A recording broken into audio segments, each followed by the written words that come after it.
Hi guys, welcome to Black Girl Chats. This is our third episode. Today we're talking subject formation, particularly Black Womanhood and identity distortion. And I'd like to open with a poem by June Jordan. It's titled, Poem About My Rights.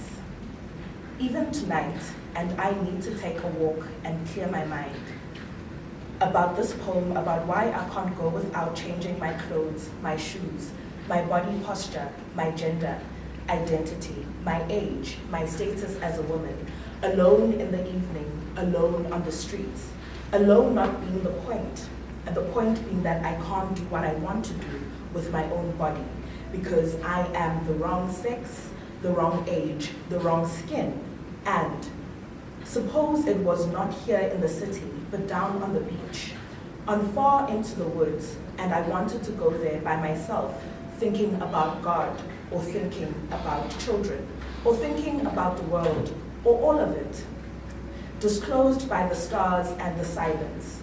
I could not go, and I could not think, and I could not stay there alone as I need to be alone, because I can't do what I want to do with my own body.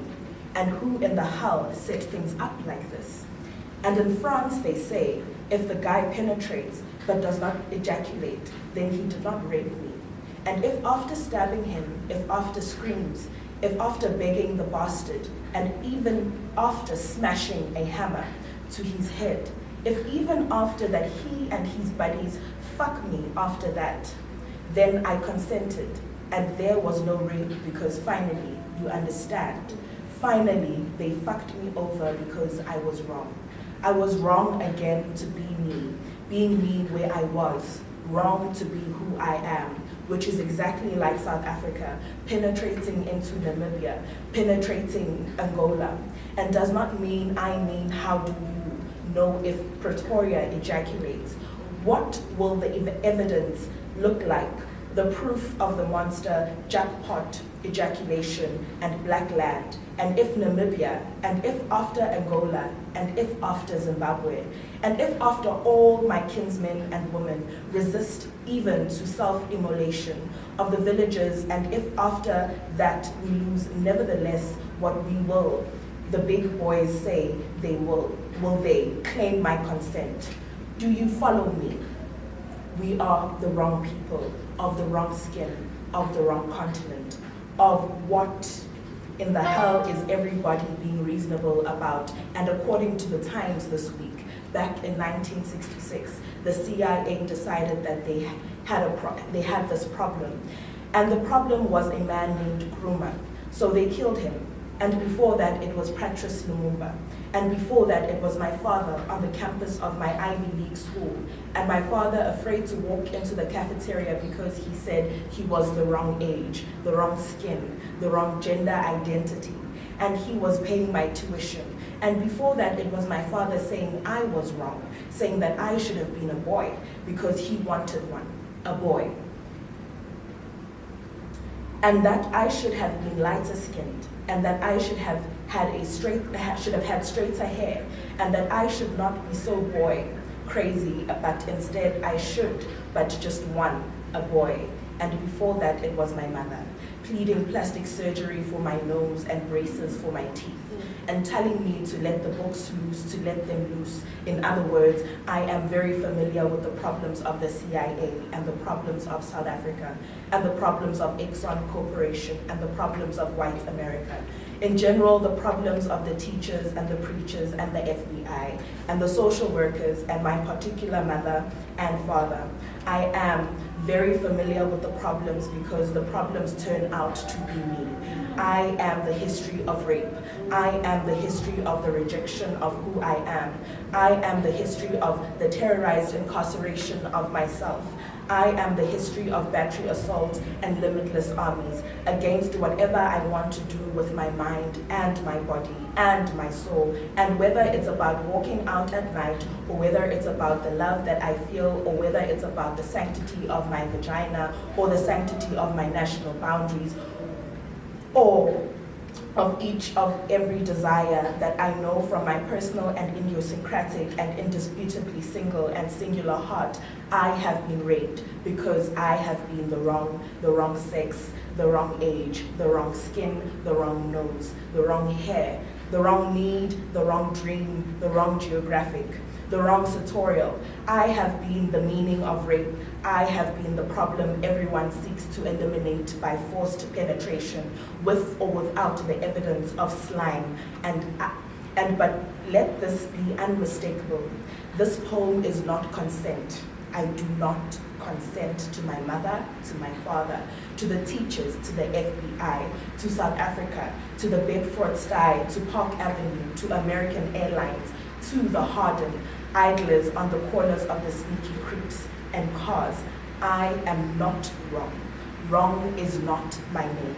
My name is my own, my own, my own.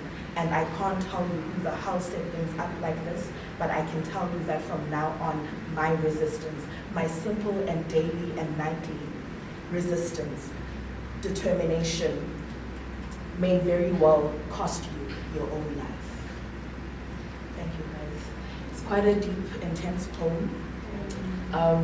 But also just moving from that, I think that going back to what our theme for today is, I think that surviving R. Kelly does a lot, right, in terms of unpacking what R. Kelly did with the girls that he had kept hostage, even those that he currently keeps hostage, which has got to do with sort of keeping them hostage, not only that, but also changing sort of how they read, they see themselves, they sort of exist in the world.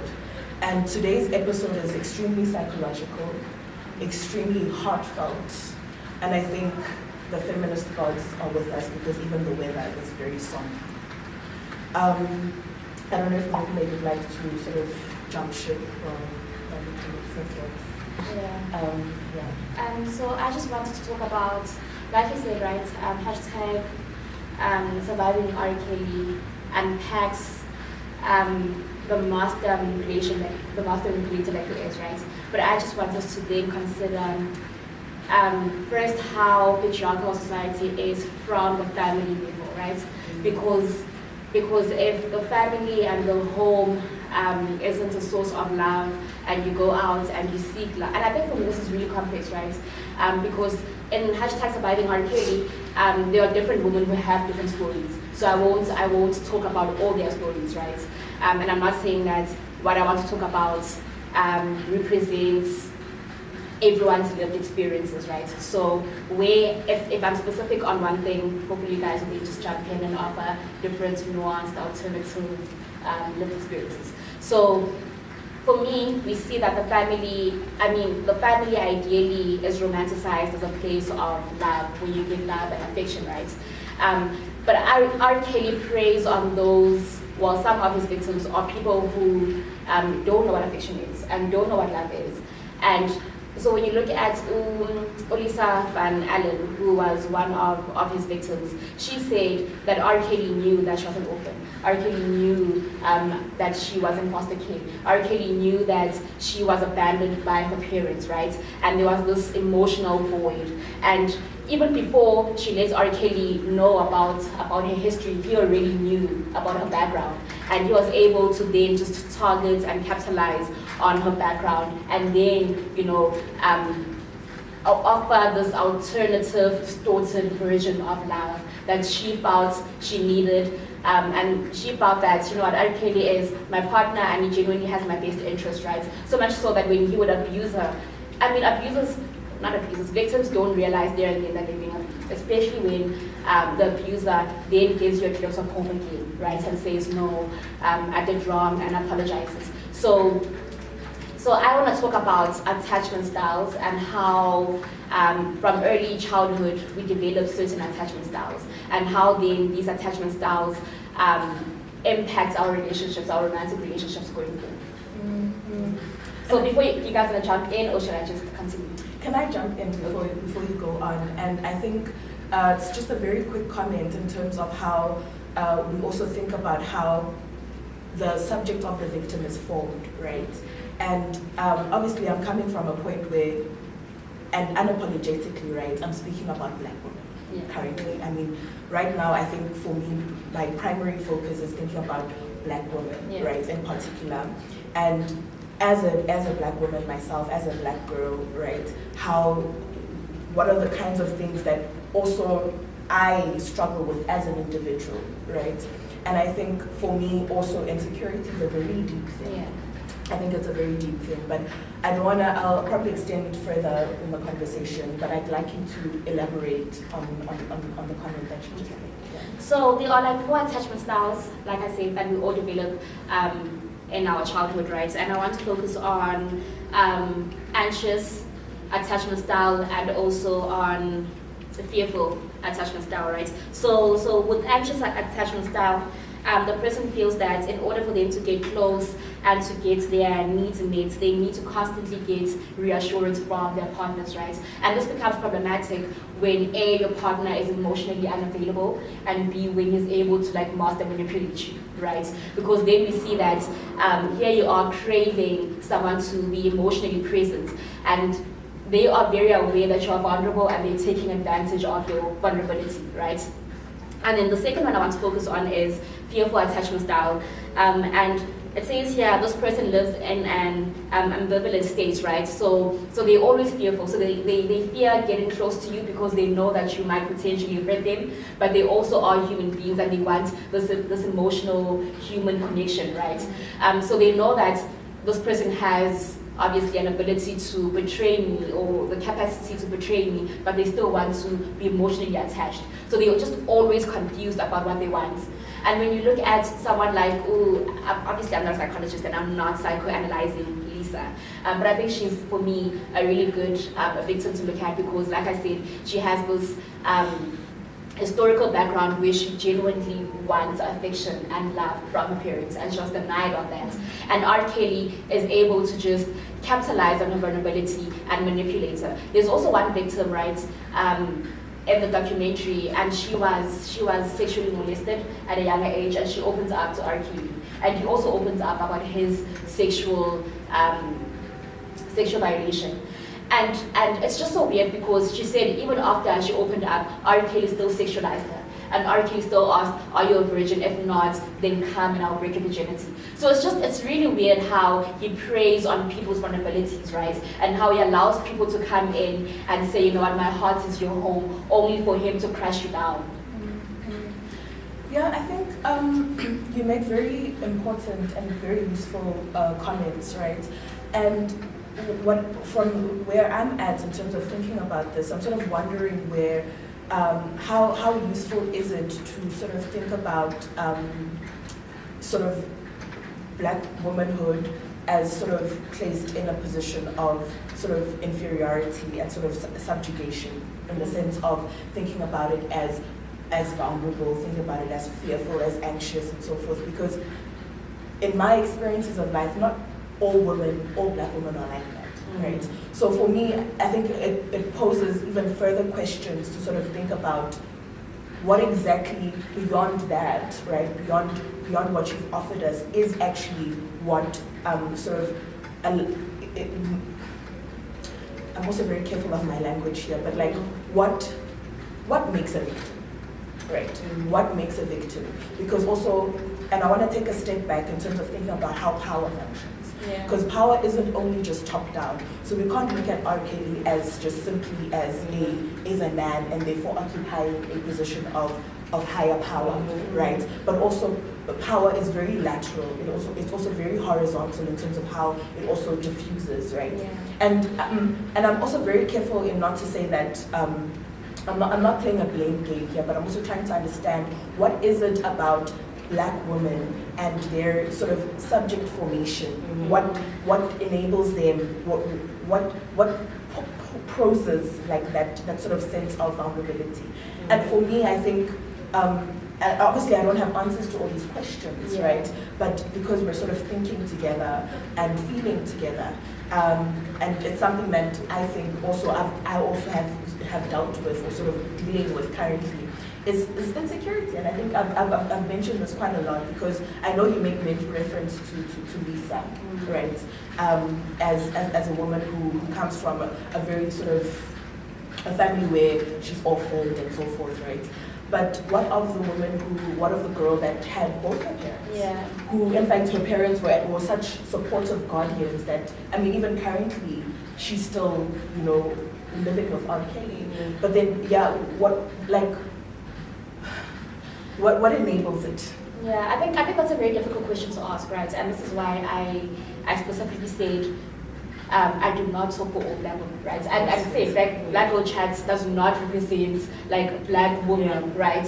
I think what we want to do, like you said, is to unpack and just really try and think through all these complex interactions and just, you know, and I think for me, someone says something also important, right? That although you grow up with both parents and you have this amazing example of what love is, there are still societal perceptions of what romantic love should look like, right? And you also justify that. So when your man beats you up, you're like, no, although you've never even seen your father beating your mom up, you just then convince yourself that actually this is the expression of love. And it becomes very problematic because then we think of where do people get all these problematic, misogynist, sexist perceptions of love from? I just want to jump in on that. When your example that you just used, so thinking about how, in the instance that you have a woman who's had access to both parents, and has not necessarily been witness to their father physically violating or violating their mother in any other way, but them failing to recognize when that's being done to them. Like, so if you have that experience and you're not quite sure about what's happening, and I think there's something to be said about how victimhood is produced, reproduced, and preconditioned in black girls. And I'm going to unpack that, right? And then also thinking about the difficulties of making sense of trauma when your body is the site of the trauma.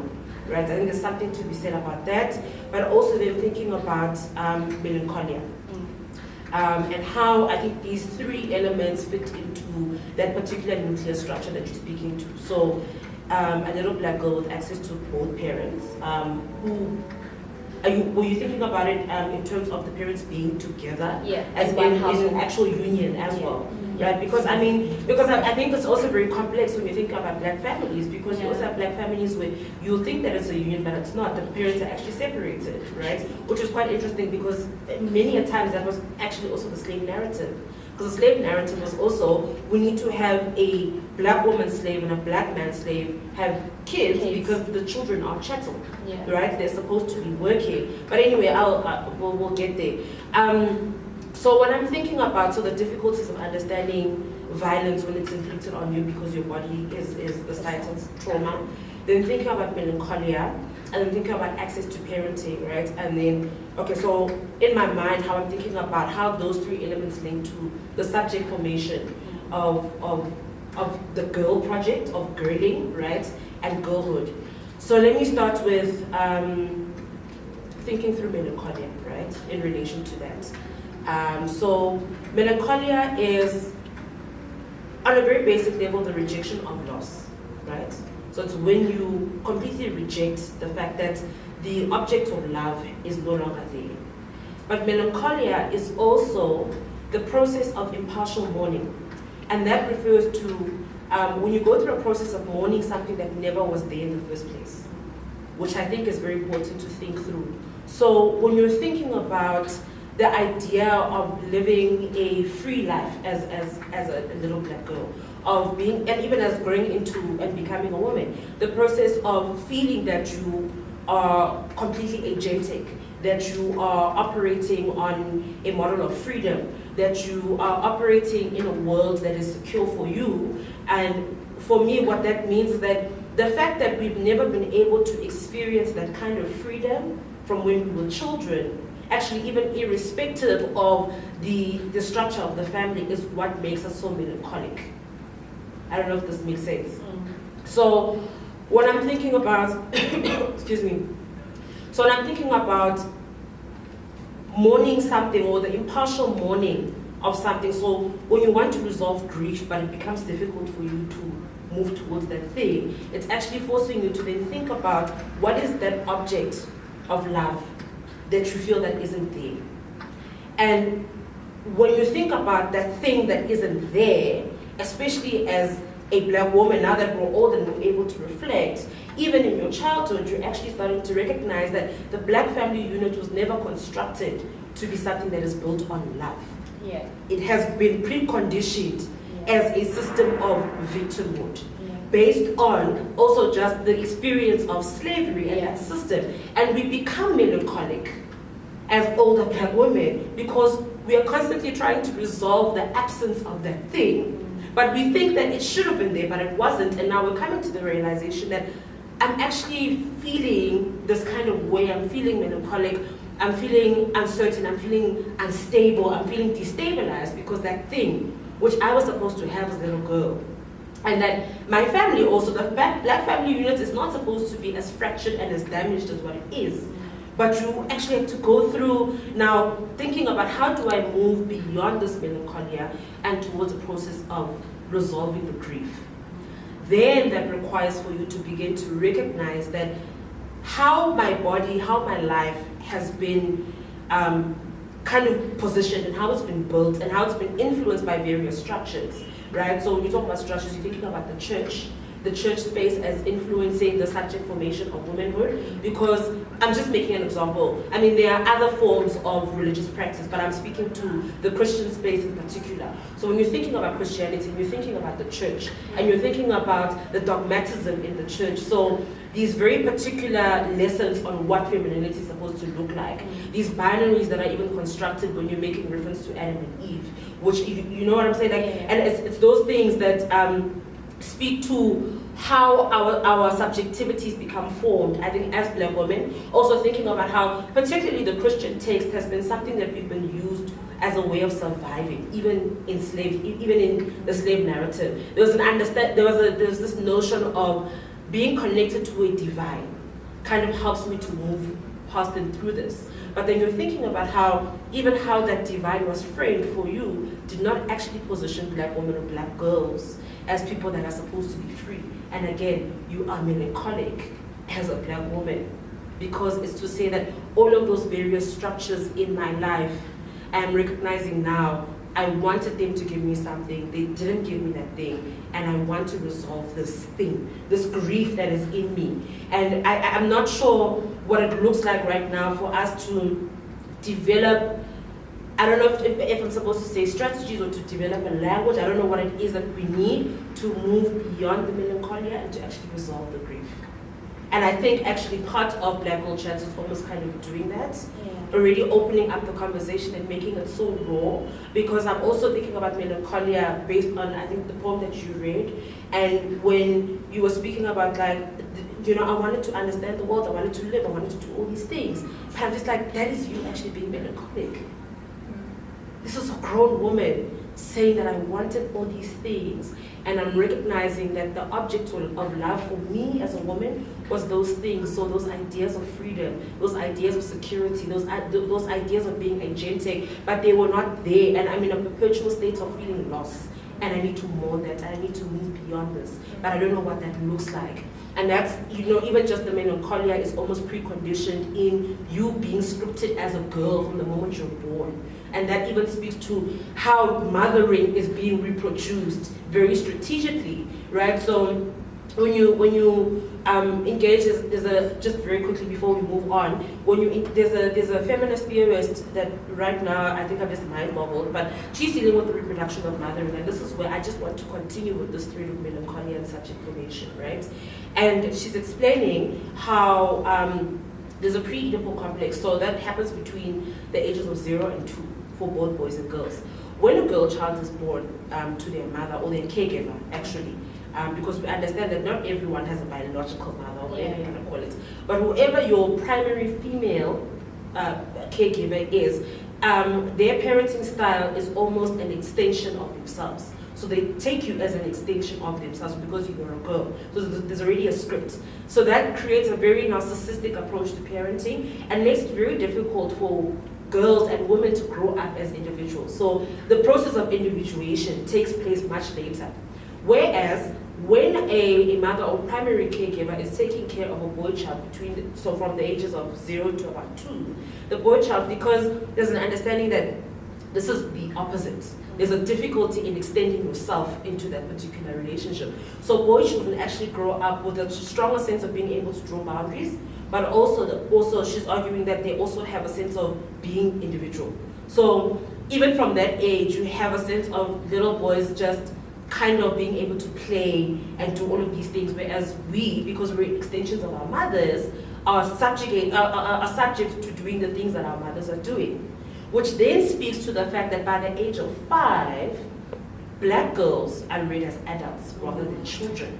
On that point, so I want to sort of draw from your earlier conversation before sort of getting into because I think that's a very important conversation, and I think we'll sort of stretch it. And I'm thinking about it from the point where you're talking about melancholia, and I'm thinking about our desire for freedom, right? And our desire for love, our desire for all these things. So desire in general, right? How do black girls imagine their futures? How do they imagine themselves in the world? How are they able to sort of exist in the world without with or without being sort of read, right? So obviously, for me, how I understand what a subject is how you experience the world, how you're read in the world, how you exist in the world, right? So all those things, so that sort of constitutes subjectivity. And there's a particularity in how black female femalehood and womanhood and girlhood is constructed in the world, right? Which, of course, you sort of unpacked that, right, in terms of sort of drawing onto adultification, right? So how our imagination is sort of cut, our desires are cut, right? And I want to draw on Refilwe Lepere's work, right? I don't know if she has it in writing, but she was speaking at a talk just yesterday, and it's still fresh in my mind, how she often says that, so she does theatre work at DFL and whatnot, and she's like, the women that she's working with are constantly, as a Xhosa term, so they're sort of prohibiting, and she reads it as a sort of like delay on beginning a war, right? So we're constantly negotiating because there's a lot at stake, right? You're thinking, I can't get mad at work because this is my paycheck. I can't get mad at my husband or at my lover because he's gonna beat me up and kick me out. Where am I gonna stay? Security is involved, resources are involved, right? So, and for me, it speaks to how then adultification comes in as a way of sort of, as an adult, you're already thinking about responsibilities rather than your desires, rather than what you want. You're thinking about what you need more than you're thinking about what you want, right? So you're constantly thinking, you know what, if I don't wash the dishes, there's already like a consequence. You're already thinking, your mode of rationality is already sort of coded in terms of thinking about consequences. So therefore you're already prohibiting. This is so hectic. You're already prohibiting your landscape. You can't walk into the woods in the middle of the night, I'm gonna get raped. But that's that melancholia. Exactly. You know what I'm saying? Then my question is, then how do we resolve melancholia if it's structural? You know what I mean? Exactly. If it's totalizing and structural and historical, then how do we move beyond that? I have no idea. Yeah, no, it's difficult because, and I'm seeing the links, right, in terms of, it's structural, of course, it's not just me, what I want, who I am. So therefore then the concept of the individual when it comes to black womanhood in terms of subject formation is false. It is. But it's also for me interesting because you mentioned black womanhood, right? What is black womanhood when we haven't even experienced what childhood is? I keep on asking that question. I'm just like, there's an age compression there. We don't experience childhood as black girls. And which is why I think right now we're in a state of finding it difficult to imagine what you are asking now, how we move beyond that. How do we deconstruct the structural melancholia and how it continuously kind of reproduces victimhood. On that note, actually, I want us to sort of unpack for the purposes of our viewers also to just think about what is this adultification? What does it entail psychologically? And and then we'll wrap up. Okay, so I'm just going to read these descriptions on adultification. So adultification can take two essential forms. So the first form is that adultification is a process of socialization in which children function at a more mature development stage because of situational context and necessity, especially in low-resource community environments. Then the second definition for that is adultification is a social or cultural stereotype that is based on how adults perceive children and the absence of knowledge of children's behavior and verbalizations. This latter form of adultification, which is based in part on race, is the subject of this report. Sorry, I didn't want to read the last sentence, but you've got the definition. Yes. So there was a study released, right, that looked at why people think or view Black children as differently to their white counterparts, right?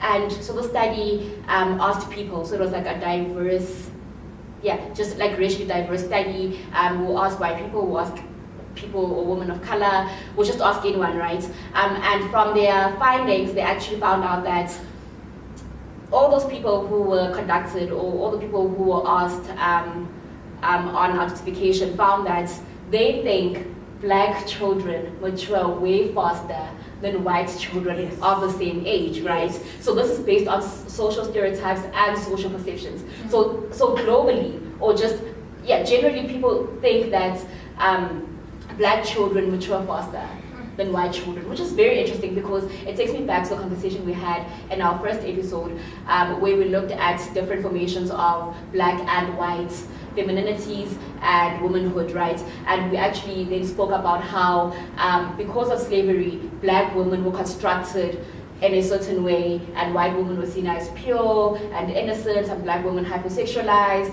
and dirty and so forth. And for me, it's just so interesting how people have or hold these views that white children are more innocent and more pure than Black children. But I mean that speaks to kind of the racial and gender division of labor, right? So this understanding that because white children mature at a less faster rate kind of thing, they're kind of slower on that side, they are exempt from doing the physical labor. So you're speaking there to slave systems. They are exempt from being hypersexualized because they'll always be kind of the innocent ones, whereas the Black kids are the ones that are supposed to do all the hard, manual, heavy work. We are the ones that are supposed to be satisfying our fathers and our uncles in bed because we are already kind of older than the white kids. I mean, that thing is very, very structural. It's created for very particular systems. It's to keep a particular mode of production going. And that then makes it possible for people like R. Kelly to go around like hanging around high schools and, writing songs as it's age ain't nothing but a number for like a 14-year-old girl and getting married to that girl and faking a marriage certificate to say that she was of age when she was only 15. And you're not working. You know what I'm saying? Working with people, like you know what I'm saying? Those things make it possible for you to think that no, but I mean that 5-year-old girl, if she wears a short skirt like that, she knows that she's not supposed to come around her uncles because this is going to happen. And it's so that's the kind of thinking. Because Dr. Candace, what's his name? No cut. Said it's very uncommon for a Black girl to. Okay, let me just rephrase. She said it's very common, right, for a Black girl to be held responsible for seducing a grown-ass man. And I was just like, this is bizarre. But can you see how we're being robbed about childhood? I was just like, essentially, don't go play. Don't wear that. I mean, it's hot. But I mean, how is a 5-year-old Black girl responsible for the actions of a 45-year-old grown-ass man? I was just like, that's crazy. crazy. Exactly. So in closing, guys, I think right, just to summarize our point. So today, as I mentioned, we're speaking about subject formation and identity distortion, right, in terms of Black girl, woman, whatever, like just Whatever we are. girl, because It's just I think conundrum. it's a question. It's a Mm. question there, and please comment. Like if you have provocations, we'll be more than glad to engage. And yeah, and thank you for tuning in. Bye. Thank you.